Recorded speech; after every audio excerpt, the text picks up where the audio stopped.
Yes, hello again. Thank you, Walter. Please join us.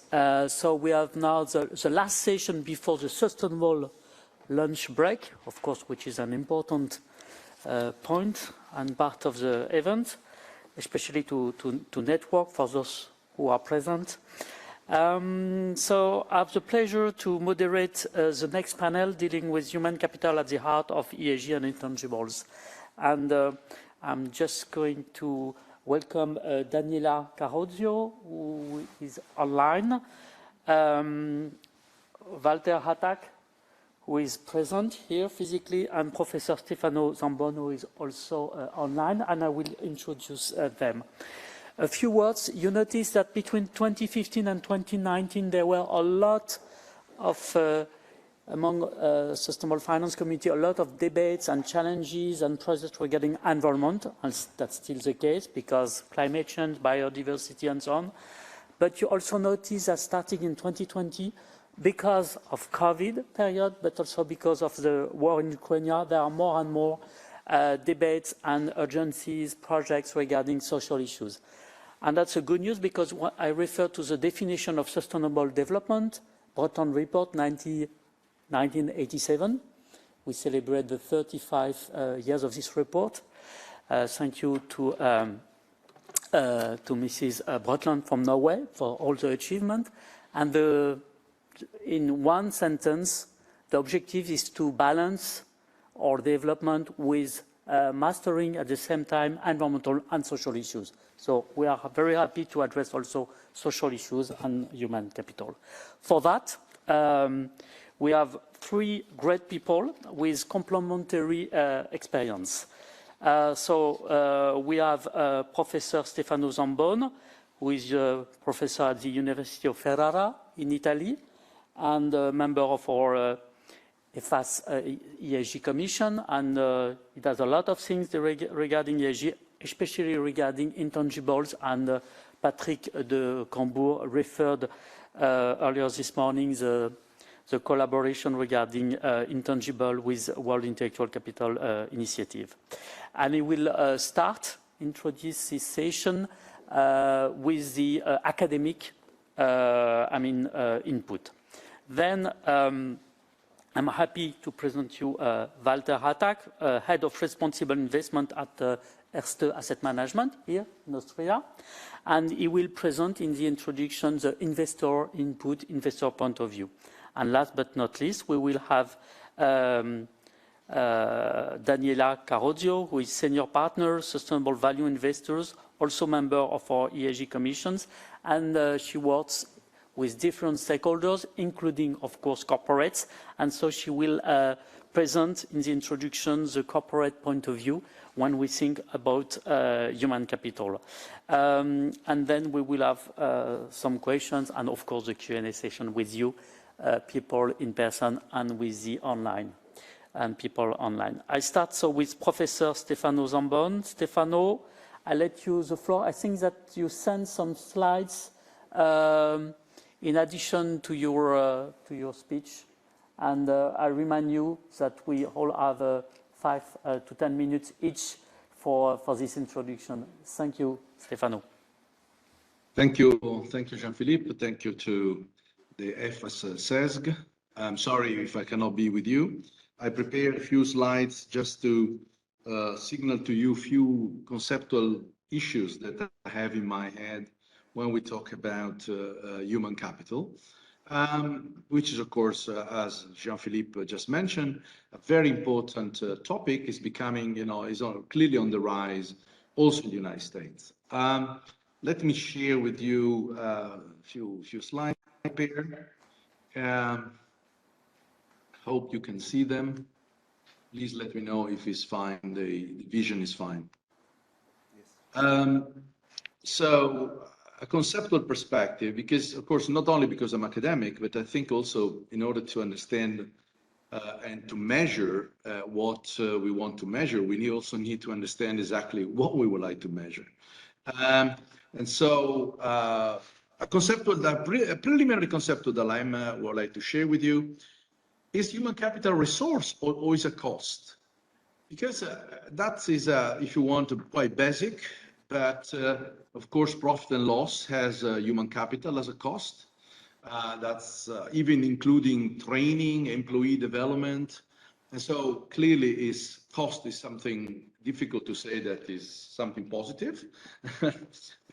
It's, the concept of cost is linked to something negative. But at the same time, it's interesting to observe that many letters of the board chairman or chairwomen, whatever, indicate our people as the major resource of a company.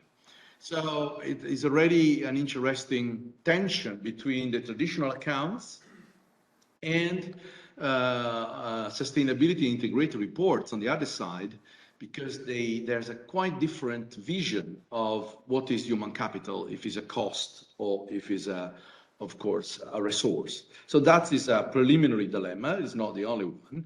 I just wanted to remind you, integrated reports. Integrated reports is basically, is a multi-capital type of reporting, and where you can see human capital on the right-hand side is one of the major capitals, major resources. Capital here means resources, as an essential component part of corporate value creation. So in a sense, and this, of course, to underline the dilemma, the conceptual dilemma I just mentioned to you a few seconds ago with traditional accounts. Looking also the the detailed substance of human capital, I just took the example of ENGIE. I must say that I would like to publicly thank Professor Stefano Zambon, that he has the chair of human capital at the University of Bordeaux, for giving me some inputs and valuable inputs. So he was mentioning to me exactly this case of ENGIE. ENGIE produces a nice integrated report, but not many information about employees. I mean, number of employees, hires, percentage of training of employees, work study programs, nationalities, not very many more information. So the question I pose to myself is this enough to assess the human capital of a company? This is not the traditional accounts. These are integrated reports where human capital is clearly one of the major, enablers of value creation. So questions that came to my mind is that why companies disclose so few and poor, to some extent, information about their human capital and its management? And this drives me to pose myself to other two sub-questions that I would like to address with you in the next couple of minutes, two derived problems, in a sense. What do we intend by human capital? And second, are we able today to assess correctly human capital through ESG available data? So to quickly respond, trying to, not to respond, but at least to highlight some of the issues contained these two sub-problems that are, of course, linked to each other. Let me provide you with the definition of human capital in the integrated reporting framework. The IRC doesn't exist anymore, the IRC, the integrated reporting framework, of course, yes.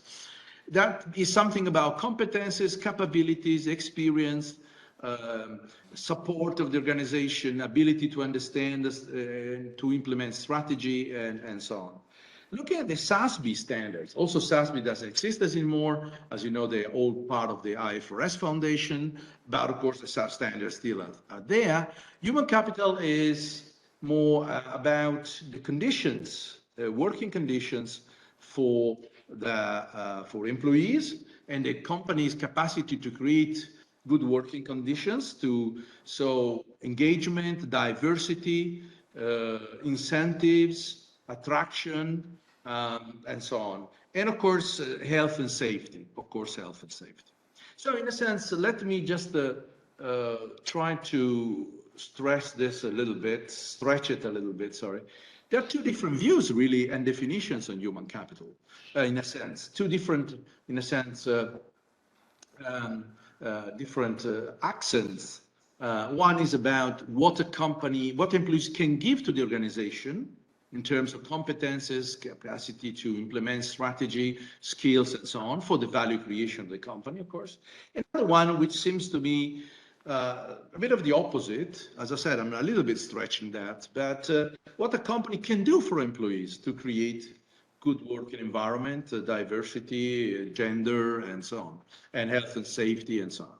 So in a sense, I found this contradiction also when I was working for EFRAG in the elaboration of the standards, you know, the European Sustainability Reporting Standards, the drafts, of course, because there always this tension. Is always difficult when you start talking about, in that context at least, about, you know, the intangibles that employees can create, can give to the company, because the general view is about what the company can do for employees, how the employees are treated by the company.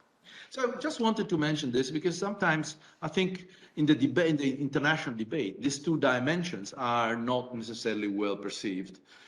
And so I must also say that there are some, of course, apart from, in addition to SASB, also other organizations that stress human capital, and they, in a sense, they provide a list of KPIs. One is ISO, for instance, the ISO 414, the 2019 edition, and also the WICI, the World Intellectual Capital Initiative, WICI. There are some generic KPIs on human capital, including also other sector-specific KPIs on human capitals. Here, I just mentioned the generic KPIs. And you can see already, I mean, we don't have the time to go more in detail, but believe me, it's an interesting comparison because on the left-hand side is about, of course, about the numbers of full time and so on, but it's about absenteeism, it's about, you know, health and safety, which are important elements, don't get me wrong. But on the other side, on the weak side, it's more about training, is about employee satisfaction, is about leadership, and so on. So there are, of course, some overlaps, of course. I'm not saying they're completely different, but I'm saying that the two different visions I mentioned about human capital are reflected also in the lists of KPIs available internationally. I just made a little joke here, a little, you know, game, and I said, okay, let's take one quite accepted concept of human capital in the academic literature. You have, this is Mubarak et al. 2018, but there are others, but they're more or less similar. There are 36 sub-dimensions, for instance. So it's a very articulated notion of human capital, where you have both sides, if you want, the competencies and skills, health and safety, diversity, and so on. And I try to compare this, you know, with with our problems. You remember, the first one is, what do we mean by human capital? Is there an agreement in the standard setters and different standards about human capital? And of course, I tried to compare the 36 sub-dimensions of the academic definition, one of the most well-known academic definitions of human capitals, with the ISO 30414, the Integrated Reporting Framework, SASB. The result has been that none of the three standards, ISO, IRC, and SASB, cover all the sub-dimensions of the academic concept, academic view of a human capital. None of the reporting standards talk about cooperation, creativity. Complaints are not particularly well treated by the three standards. But on the other hand, I must confess that the reporting standards propose other sub-dimensions different from the 36 of Mubarak et al. Of the academic scheme, such as workforce availability, productivity, alignment, compensation, and labor relations. So, so clearly there's a mismatching between some of the academic scheme of what is human capital, but also the three major reporting standards. That though they don't show a theoretical framework used by the three reporting standards, it's not clear what is the theoretical framework. The second problem you remember is, which are the sub-dimensions of human capital covered today by the reporting standards we have. So what I did is to take the 36 dimensions of Mubarak et al., which is a reference. I'm not saying there's a law, of course, but I thought it was an interesting, hopefully interesting intellectual exercise. And I included also other dimensions. And I look at Refinitiv as a database, Refinitiv, of course, that is well known. And what came out is that only 40% of the sub-dimension of human capitals quoted in the academic literature are covered by ESG dataset like Refinitiv. Anyway, even if they are covered as a topic, as a subtopic or sub-dimensions, the metrics still remain quite poor, and they are, even if they are available, employee satisfaction, for instance, is very poorly treated in Refinitiv. And some key aspects, even more interesting, some key aspects of human capital, such as education, skills, creativity, remain not documented in an ESG dataset like Refinitiv. Just a food for thought. I don't have an answer on that. So going to sort of some conclusions. Clearly, there's lots of work still to be done. There doesn't seem to be a scientific-based view of human capital, what we mean by human capital. Even in integrated reporting framework that aspires to be more comprehensive. And also, even we saw that some of the integrated reports are not particularly rich in information about human capital. So we need to have a more consensual and exhaustive understanding of human capital, especially how human capital creates or destroys value, also based on both academic research and professional financial analyst experience. Both sides, I think, should somehow gather together to create a framework that can be what we mean by human capital, which are the most relevant information. Companies, clearly might be reluctant. We know that they may consider these issues sensitive or hypersensitive, like skills, personality, employability, sustainable employment, and so on. Maybe it's a time, just an idea, to launch a global human capital disclosure project if we want to enhance the quality of information in this field. And also to avoid what has just been said in the previous panel. So the fragmentation of regional fragmentation, standard setters linked fragmentation. So in order to avoid on this such an important fundamental issue, that each of the standard setters, each of the main regions around the world create its own, standard information on human capital that will make things worse and worse. I understand that in the current geopolitical situation, this might sound like I have a dream type of sentence, but I think if we want to progress in this area of ESG information and intangibles linked information, I think we need to study maybe a common global project. Thank you very much for your attention. Thank you very much, Stefano, for this great, very clear and structured introduction, very useful. I think that if you agree, we will have the pleasure to share your presentation to all the participants, and you will find it I do speak under your control, Stefano, and the organization, but I think it will be useful for everyone. We realize that human capital is a complex issue, but when we address sustainability, we have to assume complexity. That's part of the game. And now I let the floor to Walter, how he does address, as an investor perspective, this complexity. Thank you, Walter. Thank you very much. Glad for being here. And thank you, Stefano, for pointing out the complexity, as said. And there are two ways to go to deal with the complexity. So either way, you just ignore the whole issue, or you dig for more information as you proposed, and which I find very positive.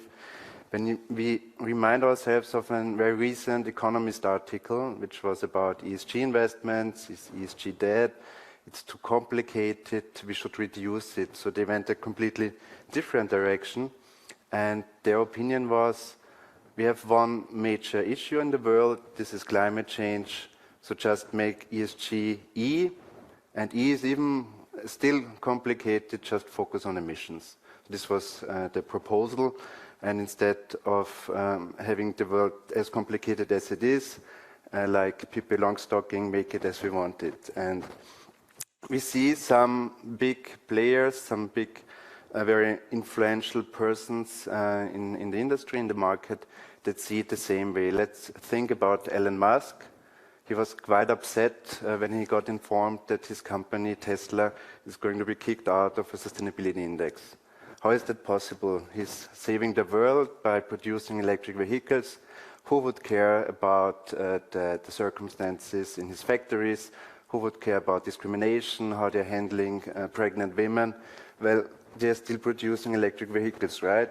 So there is a big emotional debate happening, and we see it also in the US, the Republicans taking the side a little bit of Elon Musk, and especially in some states, they have been very offensive in that regard. They see ESG as a movement, a socialist movement, which is contradicting the free market. And how do you best show the dislike of ESG investors and the practice of excluding companies? You boycott companies that are boycotting companies. This was just quite a funny move by Texas and some other states. They started boycotting asset managers who are excluding companies. And coming back to what we've heard in the panel before, there is active ownership still there. And funny thing is, it's not just the Democrats, it's not just people who have ethical values who believe the social pillar is important. It's the shareholders, and there were a lot of shareholder proposals at Tesla's shareholder meeting. So obviously, it's Tesla's own shareholders who believe it is important how people are treated. It is important to fulfill some minimum social standards, and without any ethical motivation, from my point of view, this totally makes sense. Let's look at the labor market. It's quite tense. It's not easy to get new laborers, new talents, and of course you're better off when you're well positioned as an employer. And we've seen these many dimensions of human capital. So if you can position, and I would take the CESB perspective, what is the company able to provide to its employees? If you're better positioned in that regard, of course, it's easier to retain your employees. It's easier to attract new talents, which is very important in current situation. And the other thing is, if you invest into your employees, if you safeguard some social standards and some that accidents won't happen at your factory, of course, the quality of your products will also be better, and on a longer time perspective, you're better off. So to sum it up, without any political motivation, I see a strong financial materiality in looking at the social factor in each industry, and this makes it different from emissions, for instance. Emissions are not financial material in every industry. The CO2 emissions of a bank are not relevant from an investor perspective. It's relevant what they are financing, but it's not relevant. They are so small, it's not relevant what they are emissioning. It's different with social factors that's relevant for every industry, in my opinion. Thank you, Walter. So after the investor point of view and the academic one, I let the floor to Daniela for the corporate point of view. Thank you, Daniela. Okay, thank you very much for inviting me. Schönen guten Tag to the audience. Okay, I will be projecting some slide if I manage. Do you see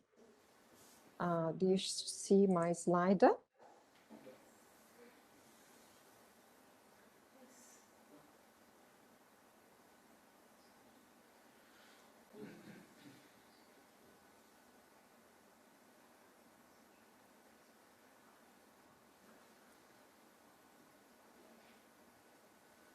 You're mute.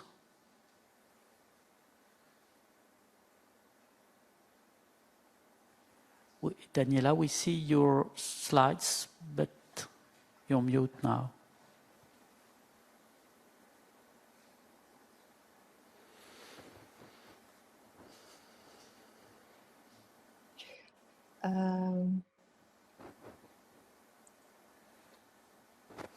Can I see? Let me see.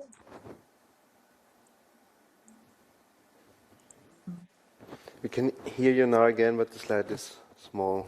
Yeah, but I mean, as we hear you, I propose that you, that's the most important thing, that we listen to you, and we will share your if you agree, Okay, your slide after. sorry. Now No I problem, see. please. Okay.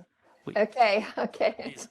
So thank you very much for inviting me, and I am very honored to be part of this panel. Okay, you see my slides, you don't see my screen, correct? Yes. Okay, thank you. Okay, so my topic has to do with human capital from a corporate perspective. It's very interesting, was said before by Stefano and Walter. In my case, I am okay, I started asking myself what the title of the seminar, Human Capital at the Art of ESG as Intangible.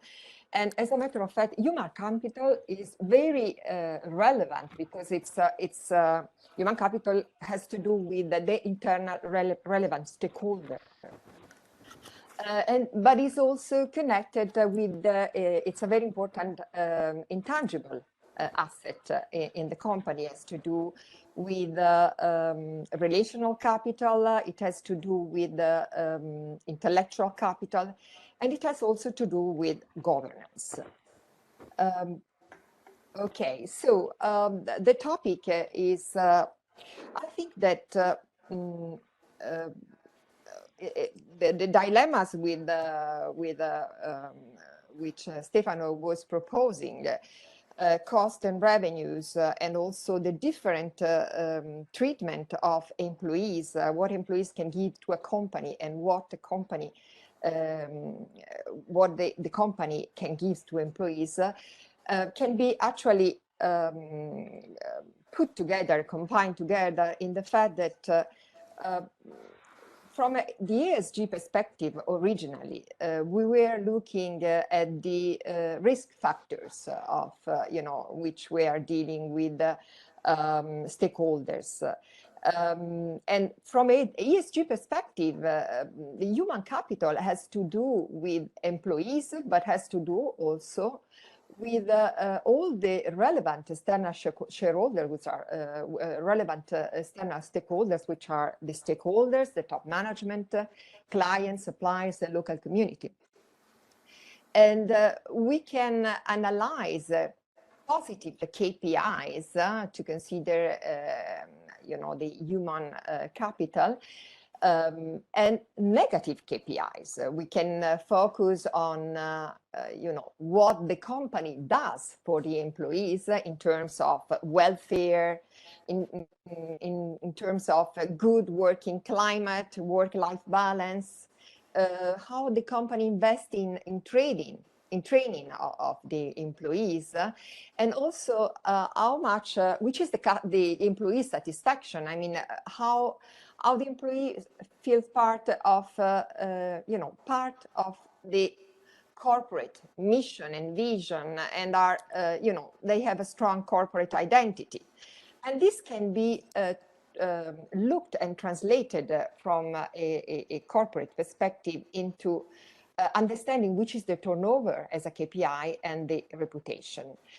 It is from, if we look at these, the negative KPIs to consider human capitals, then we are focusing on health and safety, diversity, equity in the pay treatment, the gender pay gap, negative impact on the community, but also it's connected with the environment, so the relation with the natural capital.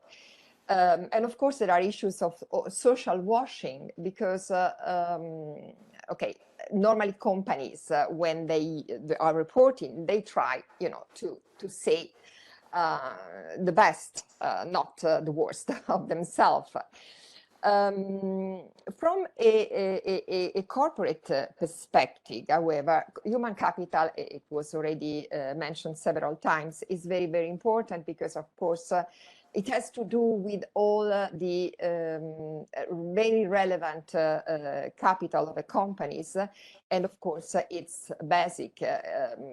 Human capital has to do with top management, with the governance of the company, with the organization, has to do with the organization and the structure and the organigram of the employees. So normally companies, so we have to probably to distinguish between large caps, large enterprises, which are listed in major international indices, and SMEs, middle and small enterprises.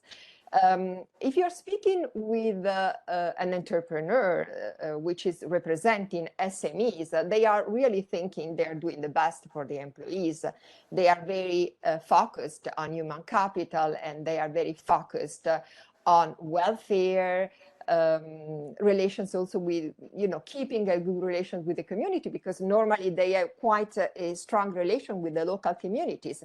Whereas when you are speaking with the top management of a large enterprises, large listed enterprises, a multinational with the operation and site spread all around the world, normally they are very much focused on compliance and on keeping under the site the negative KPIs. Of course, it depends on the kind of activities. I mean, if you are on a manufacturing activity, or if you are in a sector, operating in a sector where health and safety issues as well as environmental are very strong, then of course you have a lot of negatives indicators which you have to keep under control, and these kind of indicators are also difficult to be interpreted by financial analysts, because you have to connect them, and sometimes ESG rating providers, they give you a picture which is you have to really to interpret. One very important last point has to do with diversity and innovation. The kind of speech which is prevailing nowadays, particularly in large enterprises, has to do with diversity, but particularly gender diversity. Whereas I would say that diversity has to be connected strongly with innovation, and some way you have to focus much more on competence the mixture of competence within the company, among the employees, at the board level, rather than gender diversity. Of course, gender diversity is relevant, but I would say that it's important more to focus on gender from an equity perspective, and and offering equal possibility of empowerment.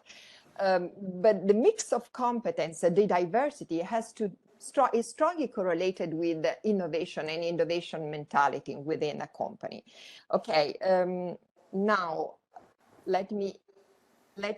I also was reflecting of integrated reporting model, and as a matter of fact, let me remind that in 2007, I was part of the EFFAS ESG Commission meeting in Vienna, so 15 years ago, where Paul Druckmann, today he is head of the World Benchmarking Alliance, he was presented the Integrated Reporting Initiative. So actually, EFFAS was at the very start of that initiative. And in this model, of course, you see, and it has been already quoted, that you have a strong connection, interrelation between human capital, which has to do with also with social and relational capital. It has to do with intellectual capital. It has to do with natural capital. The work-life balance, the environment, etc. And of course, is connected with financial manufacturing capital. the governance side has to do a lot with human capital as well. Okay, now let me switch to some indicators, some KPIs. I mean, these are taken from different companies. You see, for instance, the breakdown of the employees by category and also by gender. And you can see, I mean, if you look at these indicators, you can take some assumption and also you can take some conclusion. You can also see how many of these employees are temporary or how many of these employees have a fixed contract. Then a very important indicator also to understand the has to do with the employee satisfaction is the turnover rate. The turnover rate has to do with, you know, how employees, you can calculate in different way, but you can focus on the exit, on the, you know, divided by the average employee numbers, but you can also look at the overall employees rate. Anyway, a company which is growing pretty fast, of course, has a lot of employees who are entering, but if you are seeing that a lot of employees are also exiting the company, you may deduct that there are some issues. And if you make a breakdown by gender and by age group, then you can take other conclusions. Of course, it's very important also the health and safety indicators and to analyze the kind of injuries and to, you know, to analyze them relative to the number of employees and also analyze the different one topic which is also important. There are a lot of often in the infrastructure or in large project, you are involving a lot of suppliers and you have accident of the suppliers, which sometimes are not reported, but they should also be reported and taken into considerations. Now, the company gender pay gap, as I told you, has to do with equity. Some way in the UK, companies, listed companies, to disclose the gender pay gap. Here you see an example of a company which is pretty, I would say, balanced. You have among executives just 1% gender pay gap. So women are paid 90% of men. In the mid managers, it's a little bit higher, and among clerks, it's more contained. Daniela, thank you for all these very concrete examples, but you know, today I'm the bad guy. I have to keep on time. Yes, sure. May I ask you to conclude this introduction before we move to other questions? Sorry for the... No, don't worry. I mean, I was just projecting some indicators in order to see how the companies. I mean, with the SFDR legislation, etc., companies now have to focus and to calculate which is the turnover and the Kpis and the Ops, which are according to the eligible pursuant to the European taxonomy. So I would say that companies now, those who are under the radar of, you know, they are not small companies, but under the radar of this legislation and are invested by investors who needs this data according to the SFDR regulations, they have quite a lot of difficulties because really they have to understand how the taxonomy eligible are they, you know, the revenues, the capital expenditures, and the operational expenditure. What is very important, however, from a company perspective, is that all these ESG data are integrated and are also considered in the strategic business plan. If they are not integrated into the strategic business plan, you know, little by little, it will be very difficult to organize and drive their activity to grow their percentage of turnover, Kpis and Ops under the European taxonomy. So let me conclude it this way. Thank you. Thank you very much, Daniela. I would like to start with the first questions, which is a question of data. I mean, all the day long, there is this question, but keep in mind, I had the chance also to be in this field for the last 20 years, and positively, we've seen a lot of progress regarding data for the environment field and governance one, but clearly, social is still the poor parent in terms of data reporting and quality, whatever we think about quantitative and qualitative data. I can also tell you that because I'm a portfolio manager of a global equity fund named Human Capital, so I'm clearly concerned by that. And at the same time, I can guarantee you the long-term performance of organizations, corporates, but also countries, when they deal with and manage well human capital. But we investors, we still have the question to have access to data in terms of quality and quantity. So you three, do you see some improvements, how we could get more information? Do you have some solutions, recommendations to express right now? I start perhaps with Walter. Yeah, so we already had the topic before that there's a very diverse approach to ESG. We have different ESG rating providers and they have the different approaches. And there are quite a lot of people asking to standardize it in a way. And first, we have to think, I would say, about the two different layers of information rating providers provide.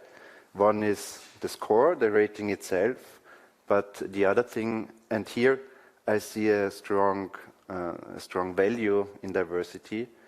As long as you know the general framework of the rating agency, where they're coming from, when were they founded, and there are two very explicit examples. We have ISS, for instance, on the one hand side, which was formerly ÖCOM, founded by religious organizations, so obviously they have an ethical background.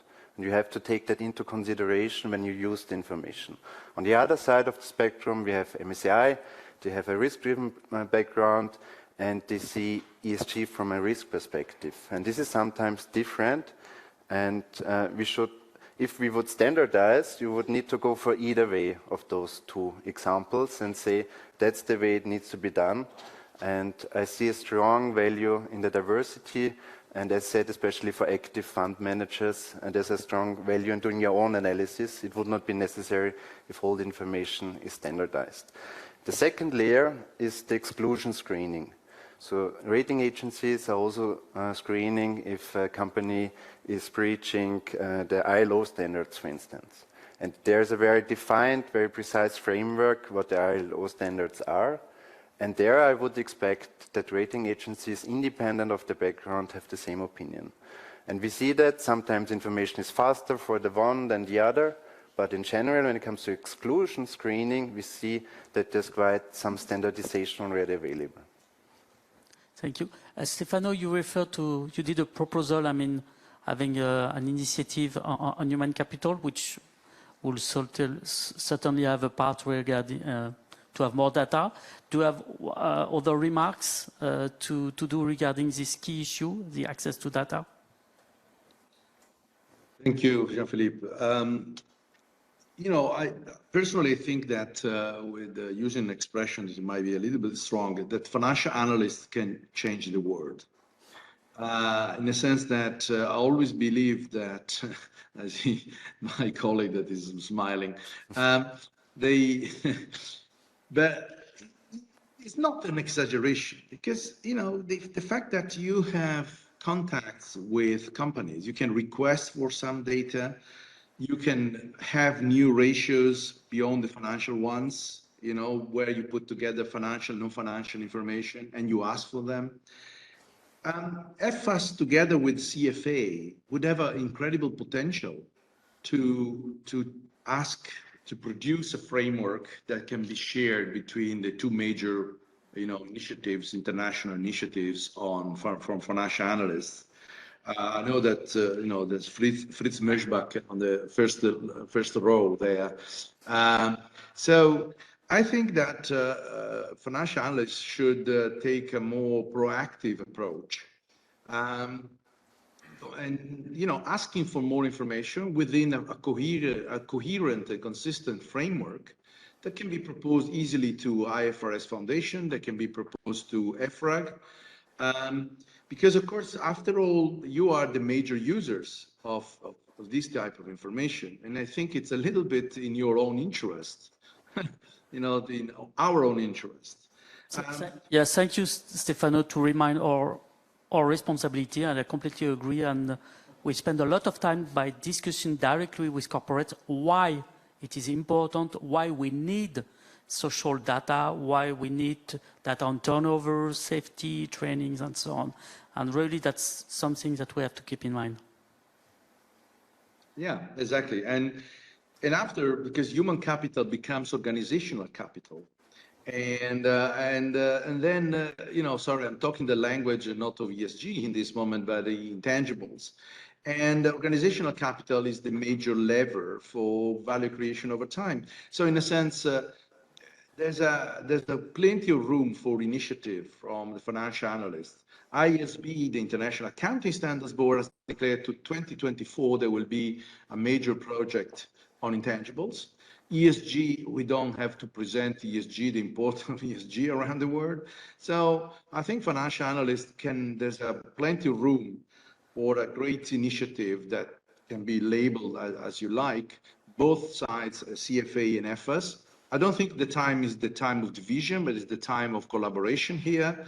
And so once it's clear to corporates that you can have different ratios, not the only return risk type of ratios, but of course the ratios and the information can be used also in a different way and different perspective, including human capital, of course, also by financial analysts. I think this can change radically the attitude of corporates. So I really encourage EFFAS and the top EFFAS people to consider this as a possibility. Thank you, Stefano. Daniela, some remarks regarding this question of data, social data? Yes.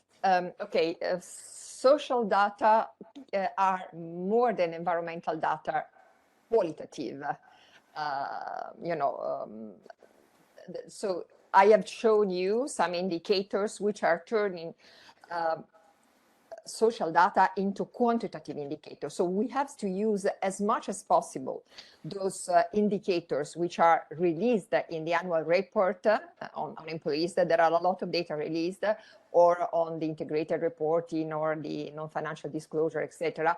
The sustainability reporting, which are quantitative. But we have to combine those data with an understanding which was proposed by the scheme of Stefano, and by the, using those software elements, which we can, how can we evaluate, or where we can source these elements? Well, there are some databases. For instance, let me quote one, which is not has been quoted, which is RepRisk, which gives you the indication of the reputational risk on a lot of topics, social topics, human rights, labor rights, respect of diversity, etc. So there are a lot of indicators which are collecting information from local community as well as international press and NGOs.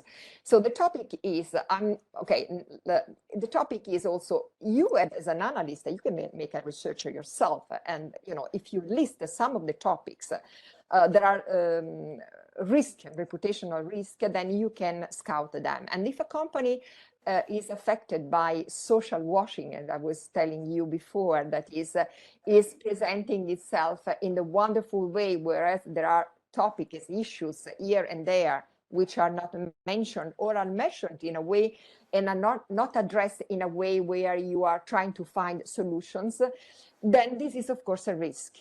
And this is a risk which is affecting the financial market. So we have to cope with what we have so far. That is quantitative data, those which we have, qualitative indicators or flags of risk, which combined with those data give you a picture And so that's the reason why I'm saying, and I am sharing the view of the other colleagues who are speaking before, that we have to use artificial intelligence, database, etc., but we have also to use the capability and understanding of financial analysts in evaluating this data and combining qualitative and quantitative. Thank you, Daniela. Before moving to the Q&A sessions, I have a last question for our participants, for our speakers. There are today a lot of news flow and dynamics. For instance, you probably heard about the great resignation debate in the US, with a lot of people leaving their jobs, something like 40, 50 million just in 2021 and again in 2022. But also the evolution of the way we work, with a lot of work at home today, or potential social taxonomy in the EU, or even the debate regarding some sensitive supply chain, such as textile, just to give an example. So starting with Walter, would you like to emphasize one key point, one key event you have in mind with all the news flow we have today? Sure. I would just like to add, I was smiling before. It was great to hear Professor stating that ESG can change the world. Usually there's also here some arguments there. So thanks a lot for finding that out. I totally agree. What are the major topics nowadays? We see in the European Union, just some days ago, there are new regulations coming up that you have to take care about your supply chain. Some years back, we were all happy to not see it and not look at it, and as long as it is cheap and you get it in time, all is fine. And ESG investment started to also look at supply chains, and this is now becoming a regulatory topic. So supply chain management will become more and more of a concern, especially with the vigorous situation in Xinjiang in China, and what we were told by this latest UN report. On the other side, we have this new style of working, this home office, which is becoming more and more a standard in companies. And here I see the risk. On the one hand side, you have to provide it to new employees. That's more or less, if you want to attain talents, you have to also offer them home office. But the risk is, if you don't get people back to office at all, they won't make the strong connection to the company like they used before. So usually when you join a company, so you join the company, but you leave your colleagues. And if you don't get to know your colleagues, it's quite easy to move to the next company. So see here the big risk if you don't get people, and I would not force them, incentivize them to come to office, that there will be higher fluctuations than we were used to see. Thank you. Stefano, do you have one event, one dynamic social one that you would like to emphasize? Well, just a bit of a slogan, if you want. But if we want to understand the value creation over time, not only the profit, the year profit, but the value creation capacity of a company, we need to expand our vision of what is a risk. This has been said, of course, already also in the previous panel. And we need to consider at the same time ESG aspects and intangibles. And I would like to launch this idea of ESGI, where I stands for intangibles, because in a sense, unless the two things are considered together, we miss an important element of value creation of a company. Yes, just to go in your direction, when we think about intangibles, we think about education, and that's really a key enabler for ESG, whatever the subject. Thank you, Stefano. And Daniela, one event or news flow you would like to emphasize? Okay, I agree completely with what was said. I think that smart working is smart so far. It doesn't become an habit. And it would make sense probably to combine the two in the sense that having a mixture, more flexibility would be fine. But I would like anyway to see that there is the fact that human capital is so important, the employee satisfaction rate. If you have such a high rate of people leaving, it means that these people are not part of the corporate identity. So there is probably, you know, with such an extreme event like the pandemic, COVID, of course, the values have changed. But the fact that you don't feel connected to your company anymore, it's quite an indicator which is not good. Also, I would add the protest by employees, young employees and trainees of Goldman and Sachs, of big investment banks, which last year, 2 years ago, were complaining for the, the very long days of work. So sometimes really, you have in France probably the debate of the shorter week, etc. I think these are all topics which are delicate to be tackled by the politicians. But they are an indicator when you do an analysis, both for entrepreneurs and or top managers and shareholders as well. Thank you, Daniela. The next step, is that we are going to have the lunch, so it's terrific timing, and how food is important for a French person like me. But we have, please, some minutes if you have some questions, if you want to react to the great contribution we got from our three panelists.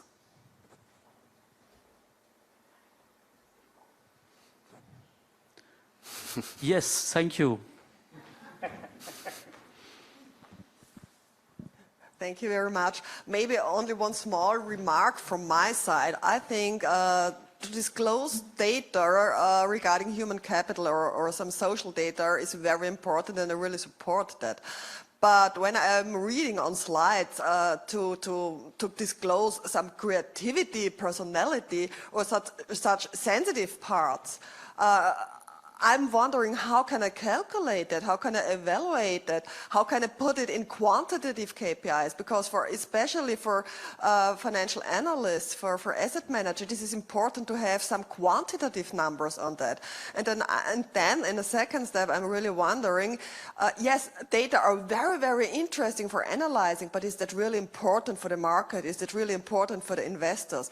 Are there not more important social topics under human capital? So what I really liked at the beginning was some kind of double materiality. So what does the company do for the employees, and what can the employees do for the company?